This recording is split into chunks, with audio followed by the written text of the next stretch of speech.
Saludos, amigos y amigas de La Respuesta. Otra vez la noticia de un huracán.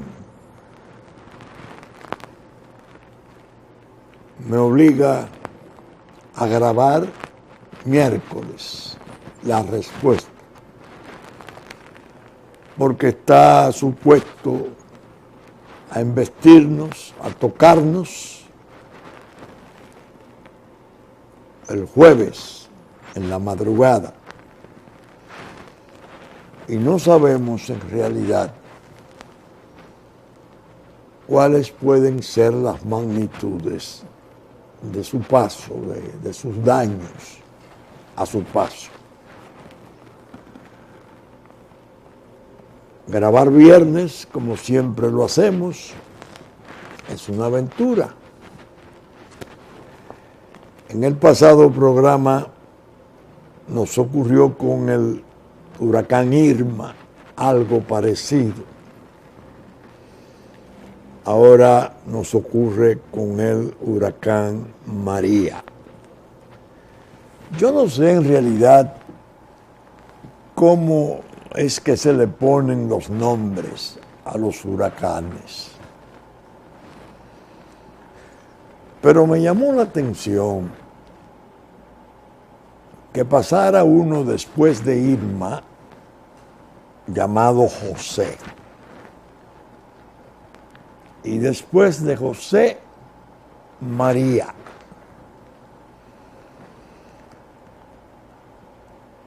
Yo pienso que el nombre de María no es apropiado para un huracán. María es el amor, es la abnegación, es madre de Jesús entre todas las mujeres. El Señor vino al mundo encarnado en Jesús. Y decía, me hubiese desagradado también si en la J de José, porque usan el orden alfabético, hubiesen puesto Jehová. Me hubiese desagradado también si en la M de María hubiesen puesto Mahoma. Me hubiese desagradado o estaría por desagradarme si en la L del otro que está pendiente de pasar después de María, Li, le hubiesen puesto la L de Lutero. Yo creo que el huracán acarrea sufrimientos, graves daños, destrucción. Los vientos y las inundaciones aquejan a los pueblos, los dañan y los convierten en damnificados, a veces de magnitudes catastróficas. Y usar esos nombres, no sé, no me parece apropiado. Pero bien, es una observación que he creído necesario hacerla, ¿no? Porque realmente no sé cómo es el mecanismo para el orden alfabético y los nombres. Pero bien, estamos pendientes y rogamos al Señor para que el paso o la embestida de ese huracán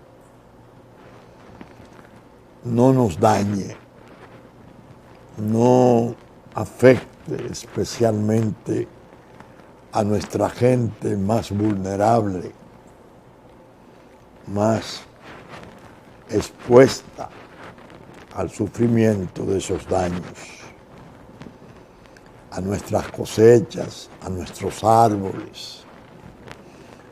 Yo mostraba una fílmica de un dron que había hecho en la estancia María Virgen, que es la finca nuestra, de mi familia, y hablaba de los árboles nuevos, recientes de 30 años, que yo he podido ver sembrar y sembrar. Y omití el pesar que me producía entender que los que me vieron crecer a mí de 120 o más años, 130 o más años, también pudieran quedar expuestos a los vientos. Y dije, ojalá no venir al próximo programa a exhibir daños. Y llego al próximo programa a esperar otra vez el paso de un nuevo huracán. Es como el monzón de los Himalayas, que se va por el sudeste de Asia con una puntualidad tremenda lo que está ocurriendo. El jueves en la mañana cumple años George. El chiste entonces en la red ligero es: María viene al cumpleaños de George. Dios mío. México acaba de ser estremecido por un terremoto 7.3 en la escala de Richter. Pero llega exactamente el mismo día de su otro terremoto gigantesco del año 85, en el cual se perdieran 20,000 vidas. Ahora se está sacando debajo de los escombros niños, población muerta o gravemente herida. Todos estamos muy apenados, muy compungidos con esa desgracia del hermano pueblo de México. Pero bien, esto ocurre a horas de haberse producido algo que se podría considerar en el orden político mundial como un fenómeno tan potente como los fenómenos telúricos, un tsunami, un terremoto. El presidente de los Estados Unidos habló por primera vez en la reunión anual de la Asamblea de las Naciones Unidas del mes de septiembre y parte de octubre, que siempre se celebra.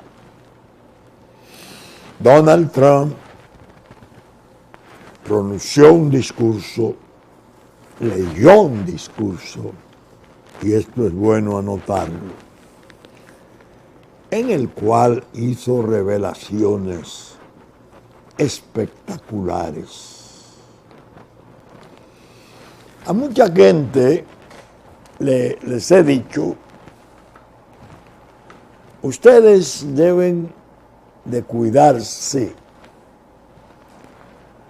en cuanto a no dejarse arrastrar por las campañas terribles que se han abierto contra ese hombre.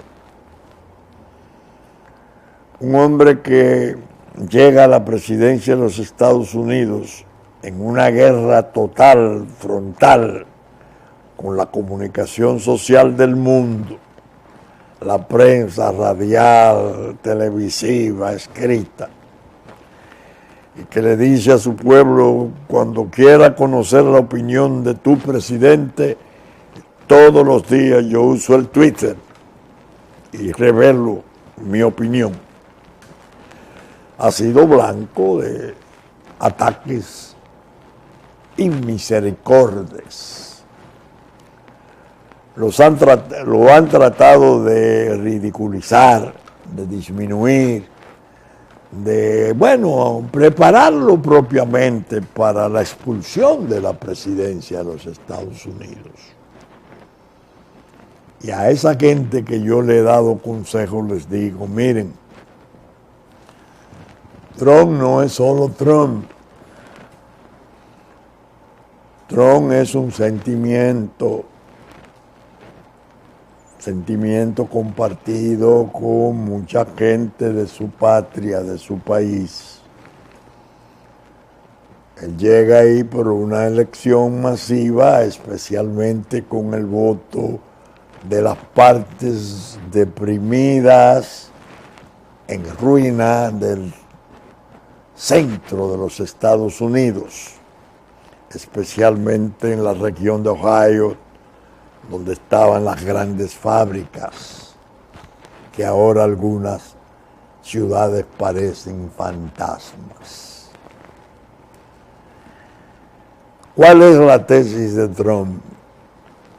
Lo hizo en la campaña, porque el problema de Trump es que está haciendo en el gobierno o intentando hacer lo que dijo en la campaña. Estados Unidos primero, después veremos la cooperación de ser necesario y en cuáles circunstancias se puede ofrecer. Decirlo en campaña era una manera de procurar votos, pero decirlo ya en la presidencia y en ese escenario de Naciones Unidas, no solo decirlo, sino decirle a los demás gobernantes del mundo, sigan mi modelo, sus países, cada país de ustedes es lo primero. Defiendan sus países. Es un ataque a la globalización.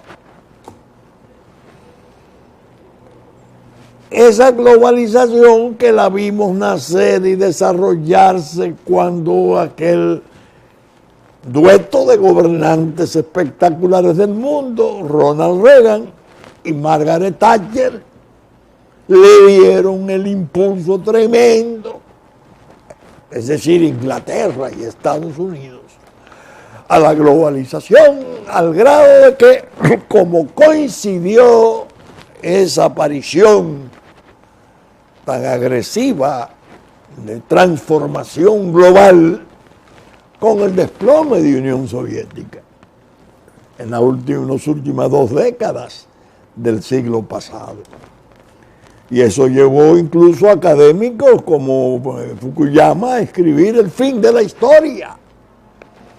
Y hubo un júbilo y hubo un frenesí, porque por fin el Estado se daría paso a la iniciativa privada, porque era necesario privatizar, porque era necesario un libre comercio, porque ya esos patrones del Estado-nación, esas ideas de soberanía, eso estaba totalmente descartado, eso era parte de un pasado nefasto.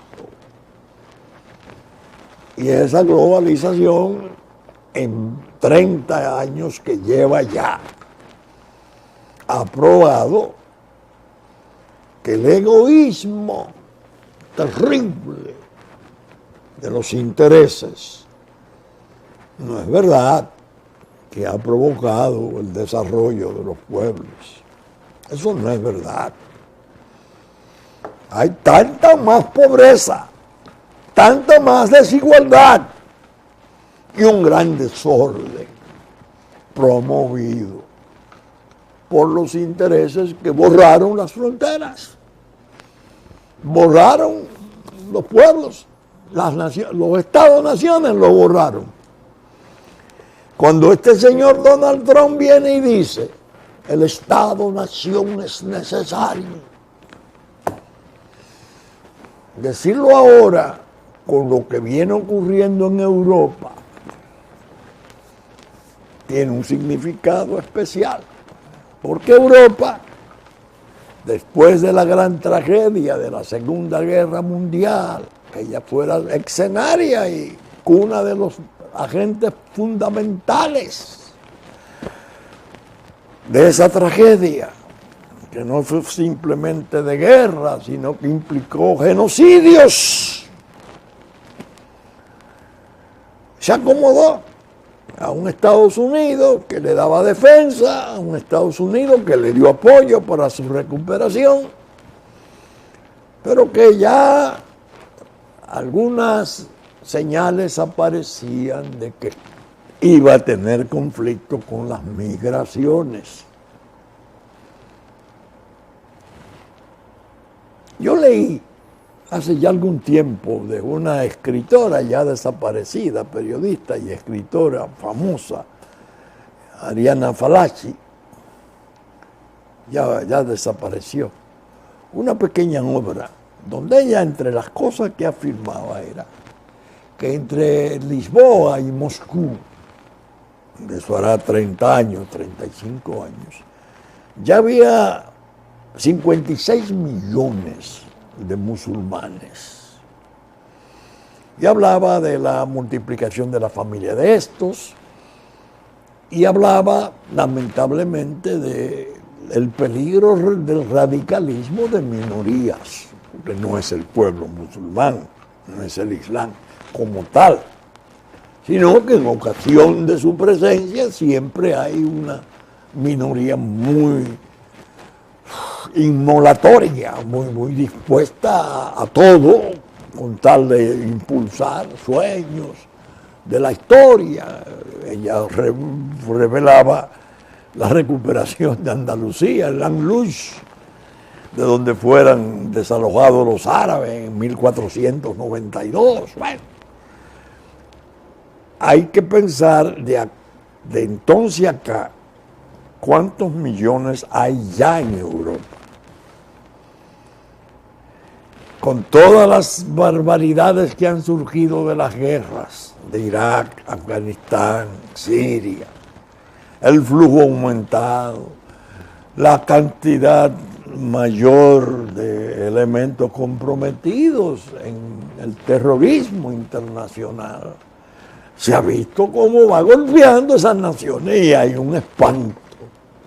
Por lo que cuando Donald Trump hace el elogio del Estado-Nación, hace la invitación más que la exigencia de que se le imite y que le den prioridad a sus naciones, cada gobernante, primero su país, después cooperar, lo hace en un momento en que Europa es difícil rebatirle, porque ellos están en una forma u otra caminando en un sentido, si no idéntico, parecido al planteado por Donald Trump. Habla de las inmigraciones ilegales, reafirmó todas sus posiciones. Entonces, eso ha producido un espanto, porque muchos gobernantes que estaban allá, jefes de Estado, estaban oyendo al presidente de una superpotencia hablar en esos términos. Una situación muy compleja la mundial de hoy.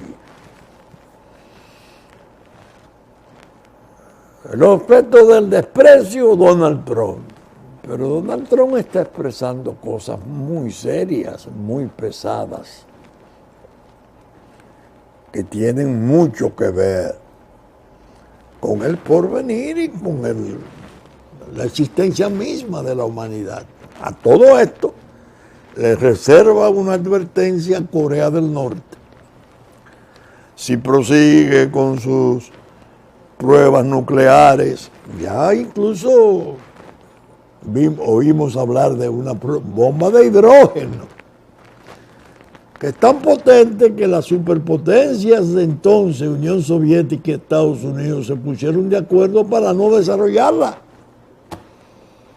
porque llegó un momento en que podrían no ser controlables sus efectos y la destrucción de la humanidad y de la vida en la Tierra podía correr riesgo. Pues este señor hizo una prueba y lanza misiles sobre Japón y amenaza la isla de Guam, que es territorio americano con una base militar importantísima, y dice que le hará sufrir más, que ellos no han visto lo que viene y que están listos para, bueno, hay gente que dice, bueno, un día de esto vuela a Los Ángeles o vuela o explosiona San Francisco o una de las grandes ciudades americanas.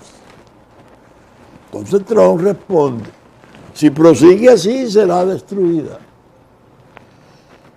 Es decir, que ese es otro componente de ese tsunami mundial. Evidentemente algo muy importante, algo que viene a ser materia de estudio y de consideración de toda persona consciente. Ahora, ¿por qué yo hago el elogio de esa sinceridad descarnada de ese hombre? Y la trato de explicar y de, al explicarla, buscarle una justificación lógica a sus posiciones. Lo de Corea del Norte, que se ve como un espanto, tiene siempre la condición de si sigue con ella y las amenazas se hacen palpables, nos vamos a defender. En medio de esto está China, también potencia nuclear, está Rusia, una Rusia ya bajo control democrático, diferente a Unión Soviética, que ha aparecido este hombre que en una forma clara le ha logrado restablecer a Rusia el prestigio histórico de siempre. La Rusia importante, la Rusia en todas las fases, el zarismo como la revolución, que entonces era Unión Soviética, pero sabemos que se desprendieron 6 o 7 u 8 naciones de esa ex Unión Soviética, diferentes. En medio de este ambiente, nosotros en la República Dominicana tenemos que dedicarnos a pensar en qué nos aventaja o en qué nos perjudica esto. ¿Cuál es nuestro interés como República Dominicana, como Estado de 170 y tantos años de independencia? ¿Cuál es nuestro interés? Evitar, suprimir y hacer retroceder a ese fenómeno odiosísimo de destrucción del Estado Nacional, que, teniendo como eje la geopolítica de la administración Obama y del Partido Demócrata de Estados Unidos, consiguió anuencia y aplauso del alto empresariado local, obsesionado con el mercado y los 20 millones de consumidores, ambos sin poner mayor caso a otra potencia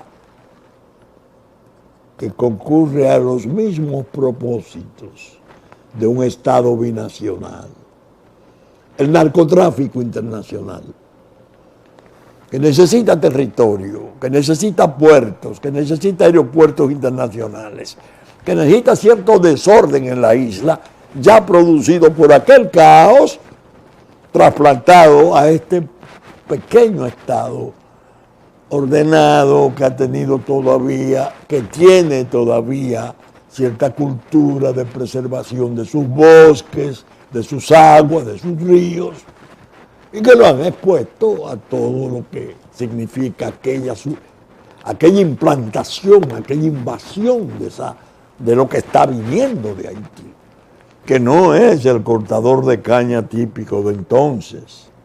No, está viniendo todo. desde el aretico, la pelada caliente, la gente peligrosa, presidiarios, y se están adueñando de la calle, adueñándose del trabajo, adueñándose de la salud, de los gastos de salud, en hospitales, adentrándose en la educación. Es decir, un programa que avanzó hasta desfigurarnos y exponernos a un colapso, sobre todo si se producía la sucesión del presidente Obama por la señora Clinton, que ya sabemos tiene en su familia relaciones importantes con la riqueza minera, el oro de Haití. Es decir, que la idea es que el momento para nosotros es para pensarlo. El gobierno nuestro no ha estado en eso. Tiene un injerto desde el principio paralizante, un injerto con agenda propia poderosa, que interpretaba el plan y ayudaba a implementarlo. Pero han cambiado las circunstancias. Y el Estado, el jefe del Estado, no lo ha entendido. No lo ha entendido. O si lo ha entendido, experimenta limitaciones y molestias con un entorno injertado, con agendas diferentes al interés nacional. Es bien serio el asunto. Todo esto es vital apreciarlo, considerarlo, evaluarlo y saber cómo se va a lidiar con este futuro inmediato. Yo le decía a unos amigos en la semana que, comentando el programa pasado, me decían que si yo estaba viendo, ¿qué yo estaba viendo en las advertencias tan severas sobre el narcotráfico internacional en la región? Que por qué yo hice un gesto de alarma diciendo esto no es la monserga del Departamento de Estado que año por año venía casi como un ritual banal, algo sin importancia. No, esta es una advertencia ya de otro tipo. Hay un contenido de exigencia. Yo les dije, miren, a mí me mueve mucho a pensar así. Algo que le he dado importancia. La compañía del señor Trump. El asesoramiento del señor Trump. En las políticas públicas hay que atender siempre como signo orientador, ¿quién las está implementando? ¿Qué piensa? ¿Qué son los que están responsabilizados con adelantar políticas públicas sensitivas? Hay un episodio que yo guardo en mi memoria.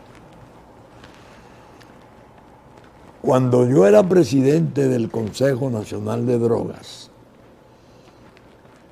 el general Barry McCaffrey, un distinguido oficial norteamericano, héroe de guerra, condecorado en los más altos niveles, era el zar de la droga, la lucha antidroga de Estados Unidos. Nos visitó 4 veces.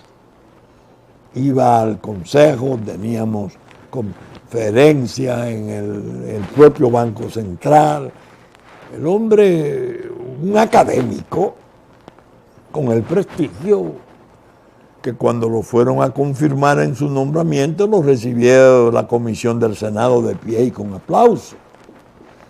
Ni siquiera hicieron el ceremonial de balotarlo, de presentarlo para votar si se admitía o no.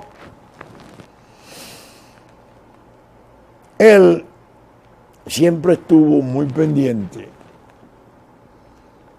de la República Dominicana. Y me decía que la cuestión vital nuestra era la posición geográfica. Que nosotros éramos una especie de portaaviones en el centro del Caribe, porque todo el paso hacia Europa y hacia Norteamérica, Canadá y Estados Unidos, estábamos nosotros en el centro mismo. Y en un momento en que estábamos, luego de un almuerzo, conversando, ya yo tenía suficiente edad, esto fue hace 20 años. Yo le dije, hablando, cuando el presidente Fernández en el 96 me visitó en esta oficina y me quiso hacer procurador general de la República, yo rehusé. Y le dije, mire, la oficina nuestra la fundó mi padre hace casi un siglo. Era en el 97 cuando hablaba con él. Y yo no querría, siendo político, ocupar esa posición porque mis adversarios van a acabar con mi oficina. La oficina de mi padre y de mis hijos y ahora de mis nietos. Yo no puedo aceptarle ese puesto. Esa oficina sería objeto de ataques terribles, inmerecidos, como de ejercer influencia por la condición de procurador del doctor Vincho Castillo, ¿no? Entonces el doctor Fernández me pidió que lo ayudara entonces en el campo de la droga. Ahí yo acepté. El general McCaffrey se impresionó mucho cuando yo le conté del valor de mi esposa. Cuando llego a la casa y le digo, mira, voy a ocupar una posición en el gobierno, voy a ayudar a Leonel en la lucha antidrogas. Ella se me acerca y me dice, pero ¿hasta cuándo? ¿Cuándo tú vas a descansar? ¿Qué es esto ahora? Como un poco desconcertada por esa noticia. Entonces, dos de mis nietos más pequeños, entonces, estaban jugando en el patio. Dos muchachitos. Y yo le dije, por eso que están ahí, yo voy a aceptar la responsabilidad. La respuesta fue, muy bien, lo entendió. General McCaffrey me dice, pues mire, a mí me ocurrió algo parecido.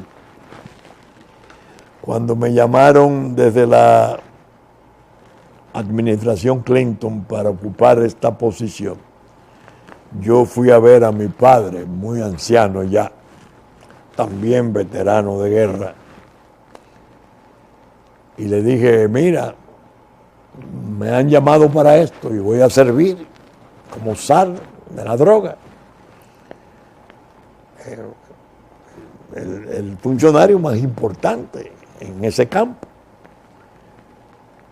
Y vengo a decírtelo y a oír tu opinión.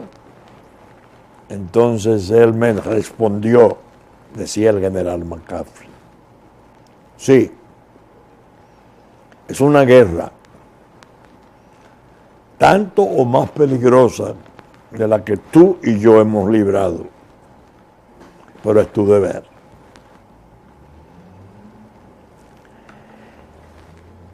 Eso lo he recordado siempre y lo he visto en oficiales norteamericanos.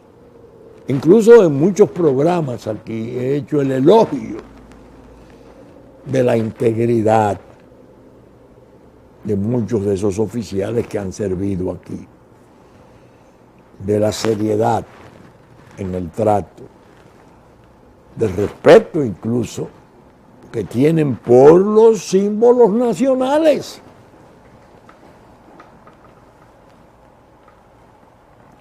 El respeto, paradójicamente, siendo militares, son los más confiables y respetuosos a la hora del trato del funcionario dominicano con ellos. Por eso he destacado mucho al general Kelly, que es el hombre que Trump designó jefe de la seguridad norteamericana y ahora es jefe de gabinete, un hombre clave. ¿Cómo piensa ese hombre? ¿Qué entiende? ¿Cuál ha sido su lucha? Lo vimos.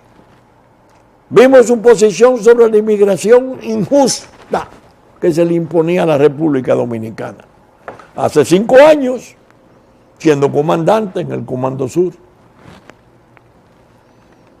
Vimos cómo se comportaba con los trastornos posibles de la región, al grado que en un momento llegó a producir una actitud que parece que le trajo algún grado de contrariedad con la administración Obama, porque iba un crucero misilístico ruso a visitar Venezuela, y entonces en Washington se armó una de esas ventoleras de protesta y de cosas, y él, que estaba en el Comando Sur, hizo un comentario y dijo que él no veía alarma, que ellos tenían flotas en todos los mares del mundo, los americanos. ¿Cuál era pero hubo una parte del comentario interesantísimo que a mí me lo clasificó. Digo, Washington se alarma y hace las cosas, promueve las cosas, pero las guerras las libramos nosotros. Era una forma de regañarlo y decirle: este grupo de chismosos y de rufianes,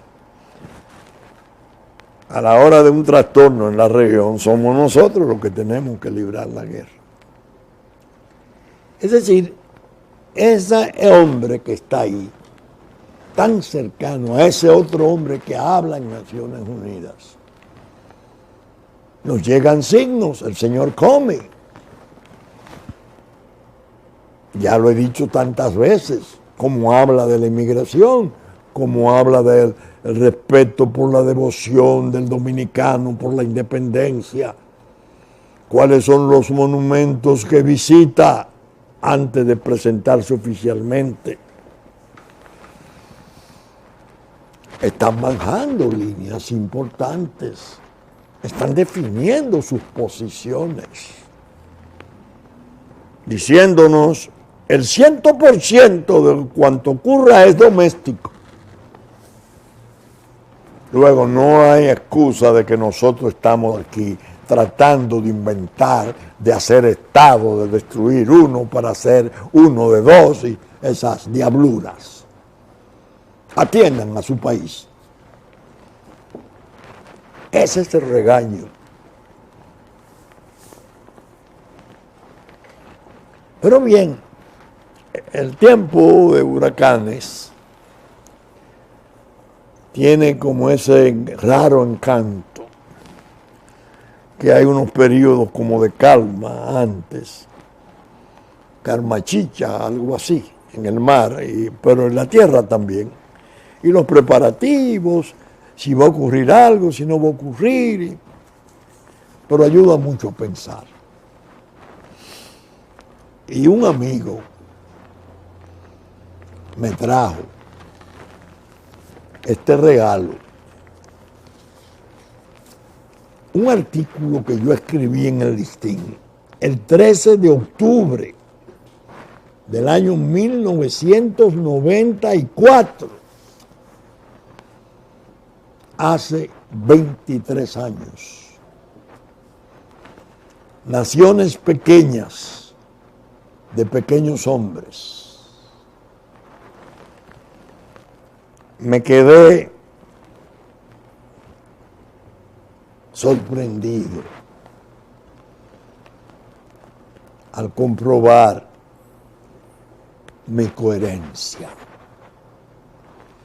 Las cosas que yo planteaba ese 13 de octubre del 94, en medio de la crisis electoral del 94, yo había sido candidato a senador por el Partido de la Liberación Dominicana. Si yo no era un cuadro del Partido Reformista, ni estaba haciendo diabluras, como dijeran los maleantes que han manejado la desinformación de este país, que llegaron a escribir libros hablando de ese fraude, pese a que el doctor Balaguer un mes antes tenía un punto en la encuesta Gallup sobre el doctor Peña Gómez. Un fraude colosal. Al leer este artículo,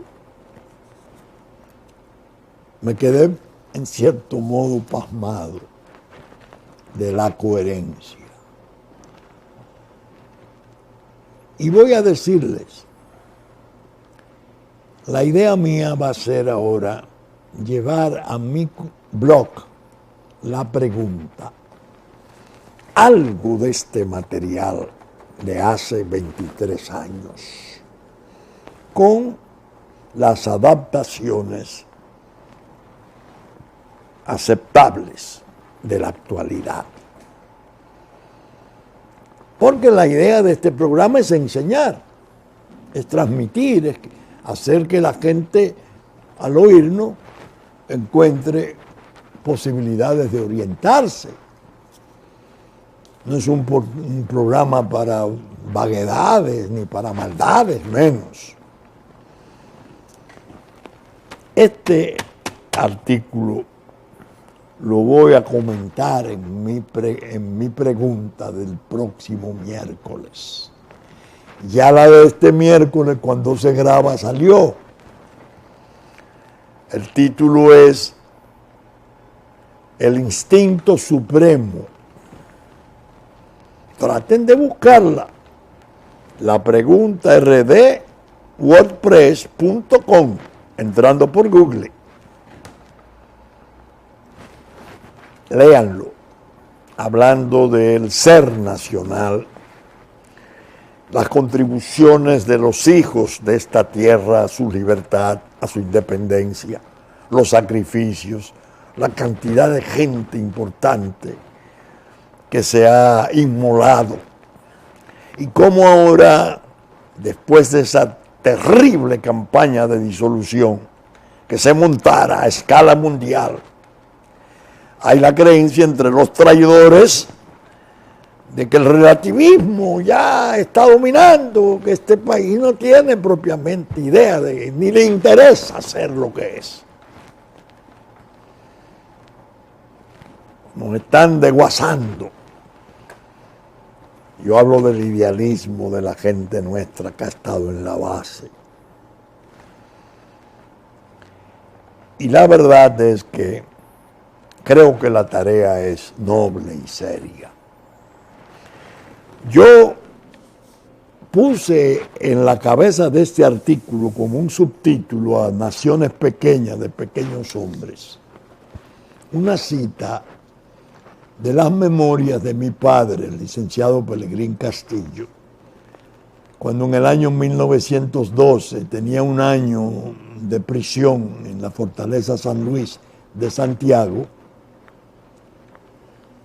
y él escribió sus reflexiones de su diario de cárcel, que lo editamos, ahora posiblemente hagamos la segunda edición. Esta parte yo la citaba aquí, se la voy a transmitir a ustedes, como una manera de señalarles de dónde vengo, de dónde provengo, y que les haga a ustedes admitir o pensar que es serio cuanto propongo.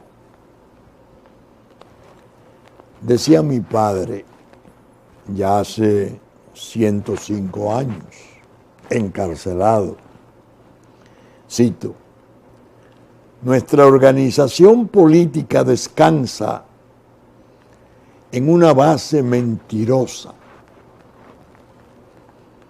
Mentira en la elección,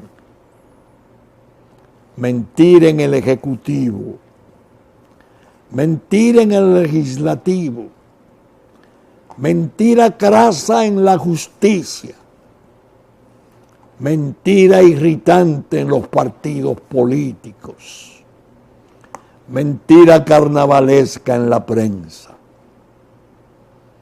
La falta de lógica, de sinceridad en todo, nos pierde irremisiblemente. Yo cerraba este artículo después que describía la crisis, cómo se había propuesto, la cuestión del dardo de los partos, de aquel delegado americano que le dijo a Balaguer, bueno, y si la convención, la asamblea no aprueba, ¿qué usted haría? Ya cuando se iba se lo señaló y Balaguer le dijo, nosotros sabremos cómo resolver el problema. Me atrevería a agregar, decía yo en este artículo, a las mentiras imprecadas por mi padre en 1912, una peor que todas, la mentira taimada y concebida de los silencios. Hay áreas de silencio entre nosotros que tenemos la obligación de descubrir, porque nos está dañando, nos está enfermando el silencio, el control de la realidad, haciendo silenciar lo que los intereses entienden que les aprovecha, y solo revelando aquellas cosas en su favor. El interés nacional está muy comprometido. Ahora vimos la experiencia última, nuevamente siendo un escenario de paz. Lo saludamos. ¡Qué bien! Viene una delegación de Maduro, el presidente Maduro, y el gobierno de Venezuela, una delegación de la oposición un poco más reducida, de menos importancia, y hacen 2 sesiones de trabajo. El presidente nuestro asiste 5 y 9 horas. Qué bueno, yo dije que todo esfuerzo que se haga en ese sentido es valioso y hay que premiarlo. Miren por dónde van las cosas. ¿Qué pasó? ¿Qué pasó? El presidente Trump cena con presidentes y habla de Venezuela en forma dura, que bueno, el presidente Maduro le responde diciendo que es el nuevo Hitler y que está amenazando su vida. Oigan esto. Pero nuestro Estado, nuestro país, no es ni siquiera señalado como el quinto y necesario Estado para darle seguimiento a esas conversaciones.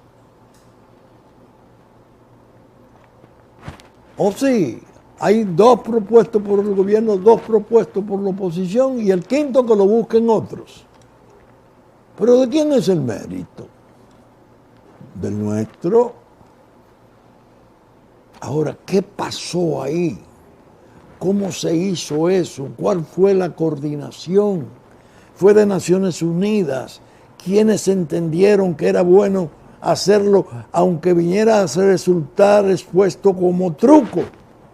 Porque ahora las posiciones de Venezuela son tan renuentes y violentas que uno dice, este 27 de septiembre es posible que no haya nada. No, porque el Departamento de Estado aprobó y dijo que qué bueno esa reunión. Sí, perfecto. Pero el presidente Trump dijo del presidente Maduro cosas terribles. ¿Cómo va a ser este diálogo? ¿Cuál es el papel nuestro? Debimos haber sido invitados a la propia cena, si se iba a hablar de Venezuela. No.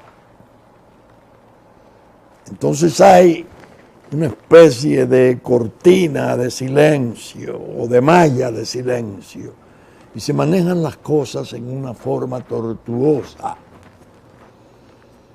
siendo tan reales y peligrosos los fenómenos y acontecimientos que nos están merodeando. Ahora vimos, variando el tema, nueva querella contra el presidente de la República, sumada a la anterior, y nuevas organizaciones, entre ellas una que es pro-haitiana en una forma fanática. Creo que hay un sacerdote serrano o algo así que está de por medio en esto. Al presidente. Entonces sacan unas declaraciones de Víctor Díaz Rúa en la Procuraduría que dice que cuando el acueducto de la línea tuvo el conflicto, entonces el que presidió la misión a Brasil para negociar la reconducción del acueducto con Odebrecht fue el presidente Medina. Ven acá. ¿Y cuál es la idea? No. Hay que terminar con esto. Hay que producir un cambio radical. Incluso llegaron al extremo algunos de proponer una constituyente. En medio de todos estos conflictos, ¿qué pasa ahí? Aquí está la respuesta. Responsabilizada con intentar dar luz en tanta oscuridad. Bien, saben ustedes que estamos saliendo por Super Canal 33 de televisión abierta, 3 del cable, los domingos a las 11 de la mañana. Que ya nos anticiparon Cinevisión, Canal 19, sábado a las 6 de la mañana. En Puerto Plata, Musavisión y TV3, TV Plata, el domingo, antes del mediodía. Telefuturo, después de la misa de San Antonio, a las 8 de la mañana de domingo, Canal 23. Telenor y Teleimpacto, 12 del mediodía, Teleimpacto a las 9 de la noche, Telenor a las 6 de la tarde de domingo, 9 de la mañana de lunes, Teleimpacto nuevamente, TNI, Canal 51, 7 de la noche de domingo. Saben ustedes que Diario Horizonte de New York y Diario Digital Dominicano reproducen nuestros contenidos. Radiodifusión a cargo de la Radio Real de La Vega en nuestra versión central de domingo a las 11. Y los canales amigos de Constanza, Montecristi, Higüey, Romana, Sabaneta, que reproducen nuestros contenidos en los momentos pertinentes. Hit 92, domingo a las 9 de la mañana. Radio difunde nuestros contenidos. Con la gracia de Dios esperamos estar con ustedes en una nueva entrega de La Respuesta el próximo fin de semana. Y esperamos que no sean muchas las cosas que tengamos que lamentar luego de este huracán. Hasta entonces, si Dios quiere.